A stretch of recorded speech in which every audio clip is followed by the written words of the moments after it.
Comparative development experiences of India and it's neighbour.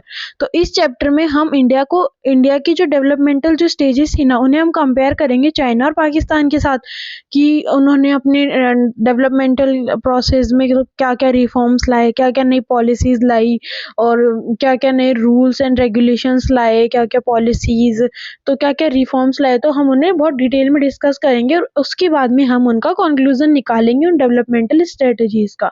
तो हम अब इस चैप्टर को आगे कंटिन्यू करते हैं।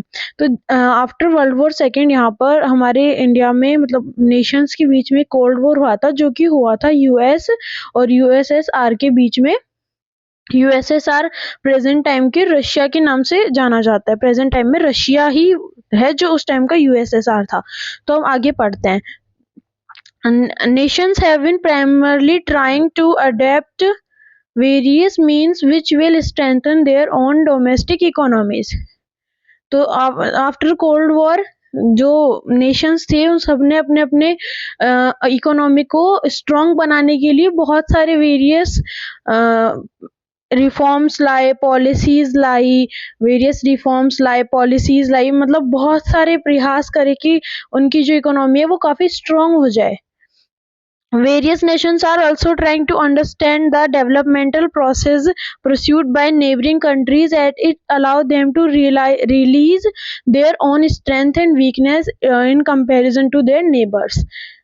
तो बहुत सारे नेशंस ने उनके नेबर्स की जो डेवलपमेंटल स्ट्रेटेजी थी या फिर जो भी डेवलपमेंटल प्रोसेसेस थी उन्हें जानने की, उन्हें समझने की कोशिश करी, क्योंकि इससे वो खुद के स्ट्रेंथ और वीकनेस को भी जान सकते थे कि जैसे कि अगर उसने ये पॉलिसी लगाई है तो हमें भी वो पॉलिसी लगानी चाहिए या नहीं, इससे क्या हमें कोई बेनिफिट होगा। तो इसलिए कंपेयर करने के लिए उन्होंने दूसरे नेशंस की डेवलपमेंटल प्रोसेस को जानना ज़रूरी समझा। और ये ज़रूरी इसलिए भी था क्योंकि हमारे यहाँ पर रिफॉर्म्स के अंदर ग्लोबलाइजेशन भी एक मेन रिफॉर्म माना जाता है। एलपीजी जैसे इंट्रोड्यूस किया था डॉक्टर मनमोहन सिंह ने 1991 में, तो जिसमें ग्लोबलाइजेशन था, जिसके अंदर जो भी नेशंस थे उन्हें डेवलपिंग के साथ साथ जो डेवलप्ड नेशन थे ना उनसे भी compete करना था, क्योंकि वो वहां पर आकर अपना बिजनेस सेटअप कर सकते थे, अपनी इंडस्ट्री सेटअप कर सकते थे। तो उन्हें उनकी भी डेवलपमेंटल स्ट्रेटेजीज जाननी थी।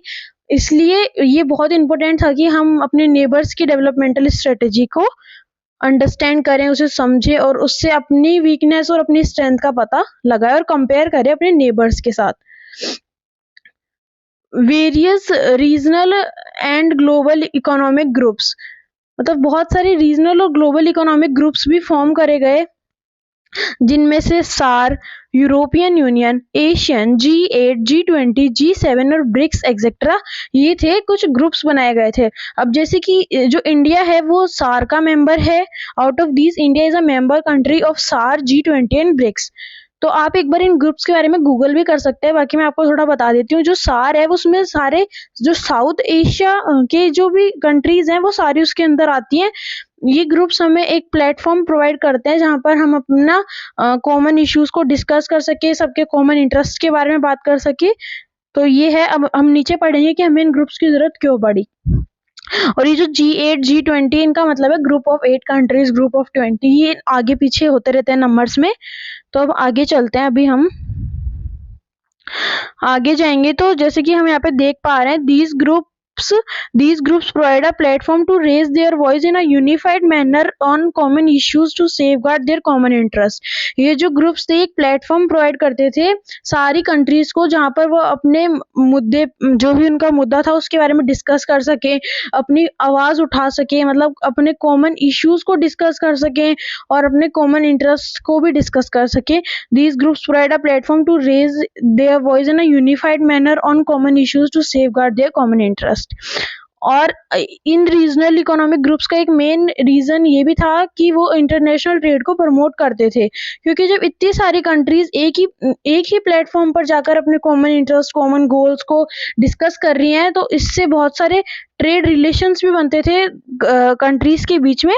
तो ये इंटरनेशनल ट्रेड को भी काफी प्रमोट करते थे जो ग्रुप्स थे।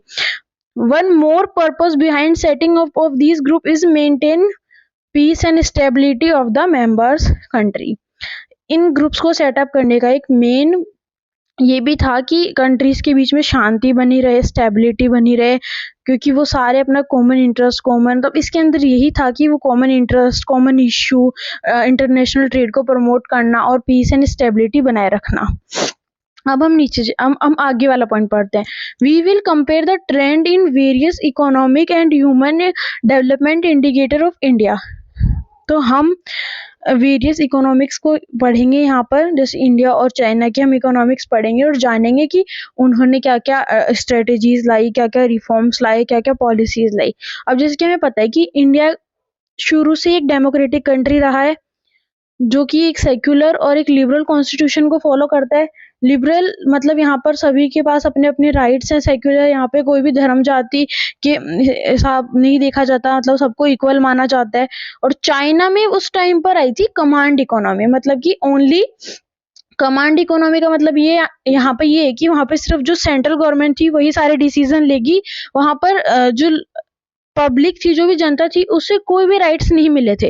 और पाकिस्तान में थी मिलिट्री पावर थी, मतलब वहां पर सारा पॉलिटिकल का काम, जो पॉलिटिक्स का काम था वो सारी मिलिट्री संभालती थी, वही वहां पर सारे रूल्स एंड रेगुलेशंस बनाती थी। तो हम आगे जाते हैं। Development path in India and Pakistan and China. अब हम देखेंगे जो तीनों नेशंस थे ना, उन्होंने स्टार्ट किया था एकदम सेम टाइम पे। अब हमें पता है कि इंडिया और पाकिस्तान को तो जो इंडिपेंडेंस दी वो 1947 में मिली थी, और जो पीपल्स रिपब्लिक ऑफ चाइना है वो स्टैब्लिश हुआ था 1949 में। तो अब मैं आपको बताऊंगी कि जो इंडिया थी ना, उसने ग्रीन रेवोल्यूशन अपनाया, पाकिस्तान ने भी ग्रीन रेवोल्यूशन अपनाया। इंडिया और पाकिस्तान ने मिक्स्ड इकोनॉमी चूज करी, और जो उन्होंने 5 ईयर प्लान की पॉलिसी भी अपनाई। तो इन तीनों ही कंट्रीज ने 5 ईयर प्लान की, इन तीनों ही नेशंस ने 5 ईयर प्लान की पॉलिसी अपनाई। इंडिया ने 1951 में अनाउंस किया कि वो 5 ईयर प्लान अपना रहा है, पाकिस्तान ने 1956 में एंड चाइना ने 1953 में। पाकिस्तान ने 2013 में खुद का 11वां 5 ईयर प्लान बनाया, जो कि 2013 से 2018 तक चलना था, और 2018 में खुद का 12वां 5 ईयर प्लान बनाया कि जो कि 2018 से 2023 तक चलना था। और चाइना ने 2016 में बनाया 13th 5 ईयर प्लान, जो कि 2020 तक चला, और 2021 में चाइना ने फिर से 14th 5 ईयर प्लान बनाया, जो कि 2021 और अभी 25 तक चलने वाला है। पर इंडिया में 2017 के बाद कोई भी 5 ईयर प्लान नहीं बना। नीति आयोग इंट्रोड्यूस कर दिया गया था, जो कि स्टैब्लिश हुआ था 1 जनवरी 2015 में। इंडिया और पाकिस्तान की तो स्ट्रेटेजीज काफी सेम थी। उन्होंने सबसे पहले अपने लार्ज पब्लिक सेक्टर क्रिएट करा, मतलब सबसे ज्यादा फोकस उनका पब्लिक सेक्टर पे था, जिससे कि उनका सोसाइटी का डेवलपमेंट हो सके एंड रेजिंग पब्लिक एक्सपेंडिचर। उन्होंने अपनी सोसाइटी के डेवलपमेंट पे ज्यादा खर्चा किया, जिससे कि अगर सोसाइटी का डेवलपमेंट हो रहा है तो ओवरऑल नेशन का भी डेवलपमेंट होता है, ओवरऑल कंट्री का भी डेवलपमेंट होगा। Till 1980s, we all three countries had similar growth rate and per capita income. 1980s तक तीनों कंट्री सेम ग्रोथ कर रही थी, तीनों की मतलब सेम पर कैपिटा इनकम थी। अब जो रिफॉर्म्स आए वो चाइना में तो आए 1978 में, पाकिस्तान में आए 1988 में, और इंडिया में आए 1991 में, जैसे कि एलपीजी इंट्रोड्यूस हुआ था, लिबरलाइजेशन, प्राइवेटाइजेशन एंड ग्लोबलाइजेशन, जिसको हम आगे बहुत अच्छे से डिस्कस करने वाले हैं